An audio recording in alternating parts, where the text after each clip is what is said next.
વાત કરી કે ભાઈ આપણે મિનિમમ 3 લાખ રૂપિયા દઈએ અને આપણે ફ્રેન્ચાઇઝી લઈ શકીએ છીએ કંપનીની, અને એના બદલામાં કંપની આપણને જમીનનો 500 વારસો આપણને ટુકડો આપે અને એને અમે વેચી શકીએ, બરાબર.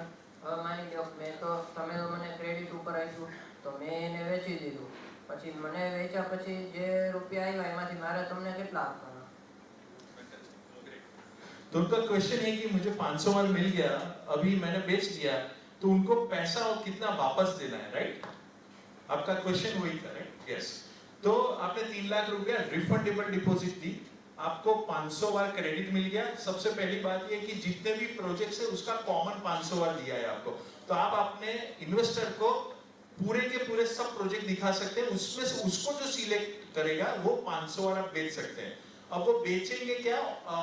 एमआरपी से, राइट? तो वो पेमेंट किसको देगा? वाइब्रेंट डिस्कॉम को देगा. तो gap will be shared with you on every 10th, और आज इस महीने में जो भी रेवेन्यू जनरेट हुआ है उसका 15% आपको 10th को, नेक्स्ट मंथ की 10th को आपको मिल जाएगा.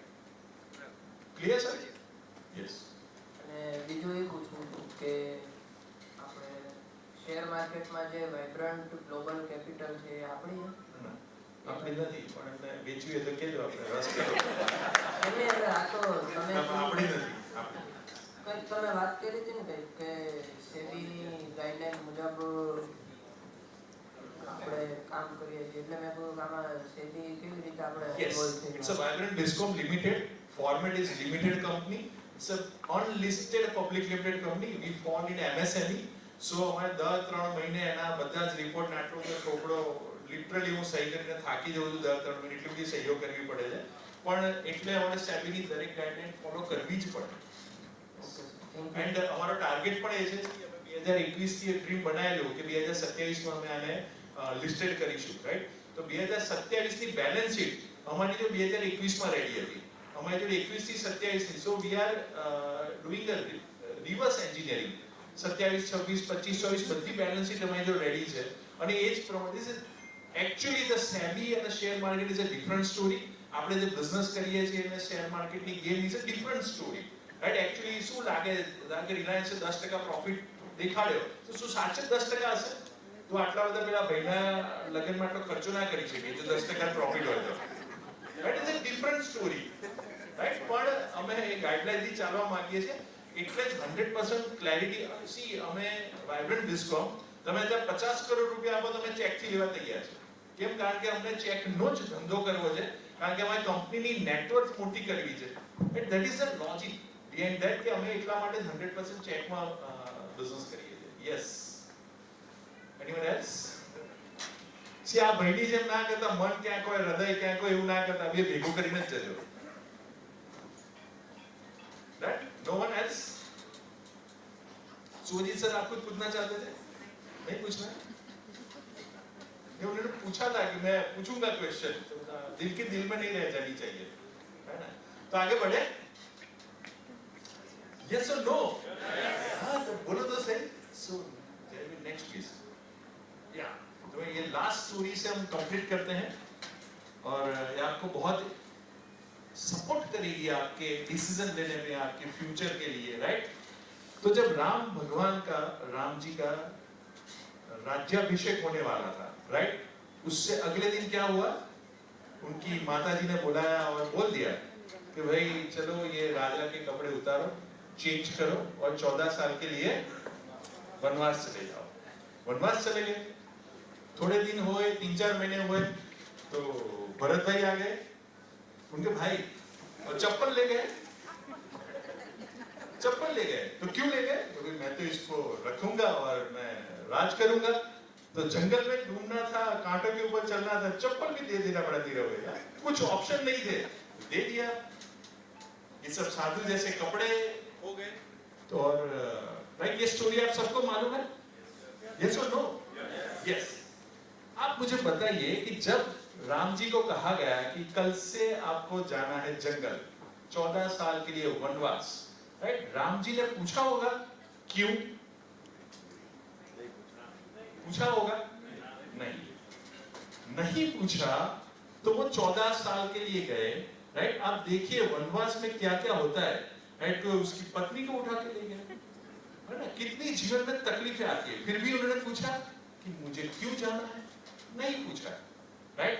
लेकिन वो 14 साल उन्होंने ऐसे ऐसे काम किए जो समाज के लिए बहुत उपयोगी थे, है ना।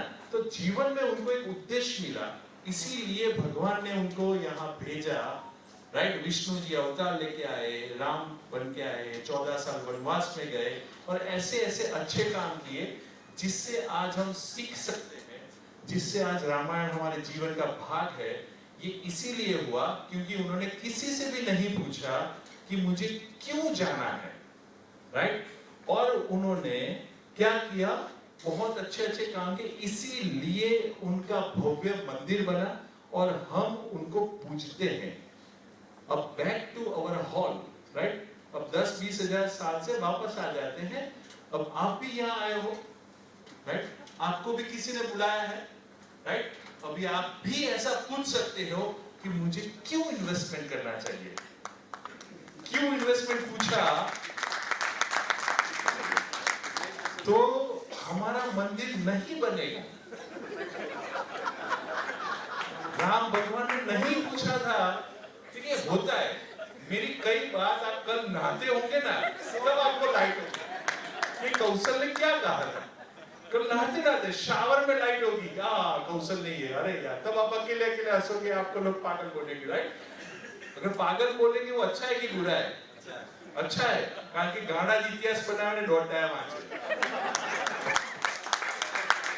એટલે આપણે કોઈ ગાણા કે ને ભાઈ તાળીઓ પાડવાની, રાઈટ। મને જ્યારે જ્યારે ગાણો કીધો ને ત્યારે અમે ઇતિહાસ બનાવ્યો, રાઈટ। અમે જ્યારે ધોલેરામાં જમીન લીધી ને એટલે કૌશલ ગાડો થયો છે, ધોલેરામાંથી કે જમીન લેવાની હતી, આજે આખી દુનિયા ધોલેરા પાડી છે। 2017માં જ્યારે અમે જમીન લીધી, વેરી ફ્રેન્કલી, જ્યારે જમીન લીધેલી ને એને દસ્તાવેજ થઈ ગયો, એને ડરતો હતો કે આ દસ્તાવેજ પૂરો થશે અને પૈસા આવશે કે નહીં આવે, પણ જો દસ્તાવેજ થઈ ગયો ને અને પૈસા મેં આપી દીધા, એને બીજી મિનિટે મને પૂછ્યું, મને કે તમે ગાડા નથી અહીંયા જમીન લીધી?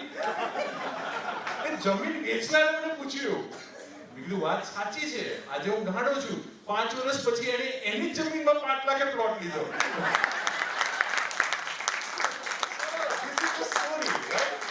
ગાડા બનવામાં બહુ મજા આવે, રાઈટ। પણ વાત એ છે, આપણે રામ ભગવાન ઉપર પાછા આવીએ, રામે નહોતું પૂછ્યું કે વાય। હવે આજે તમે કોઈને ના પૂછતા, તમને જેને બોલાયા છે કે વાય, કારણ કે તમારા સવાલના જવાબ મેં આપી દીધા, તો તમારે પૂછવાનું શું? How I can pay, right. આવું પૂછો તો આપણા પણ ઇન્વેસ્ટમેન્ટ થાય, આપણા પણ સપના પૂરા થાય। બોલે આપણું મંદિર નહીં બને, રાઈટ, પણ આપણા સપના તો પૂરા થશે કે નહીં થાય? ફાર્મ હાઉસ તો બનશે ને? યસ નીરવભાઈ, thank you so much, right. આપણું મંદિર નહીં બને પણ આપણું ફાર્મ હાઉસ તો બનશે ને, રાઈટ। તો તમારે શું પૂછવાનું?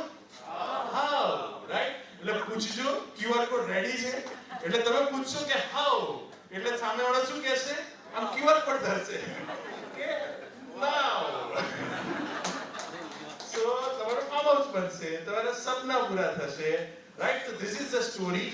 હજી બી તમને કોઈ પ્રશ્નો આવે તો we are here, we are together on a dinner. આપ જે પૂછવું હજી બી પૂછી લેજો જાહેરમાં। હજી બી પૂછવું છે તમારે? પૂછી લો ના, શેર નહીં થાય। શેર કેમ નહીં થાય ખબર છે તમને? આજે શેર કેમ નહીં થાય? કારણ કે આજે વિશ્વ લાયન દિવસ છે, તો શેર અત્યારે બહાર ગયો છે। વિશ્વ લાયન દિવસ છે આજે, રાઈટ। 10 ઓગસ્ટ છે વિશ્વ લાયન દિવસ, રાઈટ। તો આજે શેર નહીં થાય, શેર ફરવા ગયો છે, રાઈટ। તો ધીસ ઇઝ ધ સ્ટોરી। હું તમને એક સરસ નાનકડી વિડીયો દેખાડવા માંગુ છું, જે અમારું સપનું છે અને જેને અમે મેનિફેસ્ટ કરીએ છીએ જોઈને। સો યસ જયભાઈ please. Sorry so we are doing lucky draw now. તો હું વિડીયો દેખાડું ત્યાં સુધી યસ ધ્રુવભાઈ તમે તૈયારી કરો। સો વન્સ વિડીયો પ્લીઝ।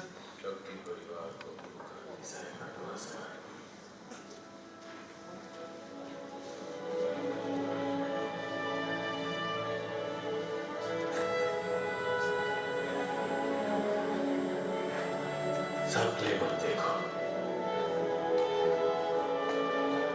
सपने कभी सच नहीं होते। मेरा बापू कहता था, लेकिन मैंने सपना देखा, हमने सपना देखा। हिंदुस्तान की सबसे बड़ी कंपनी बनने का सपना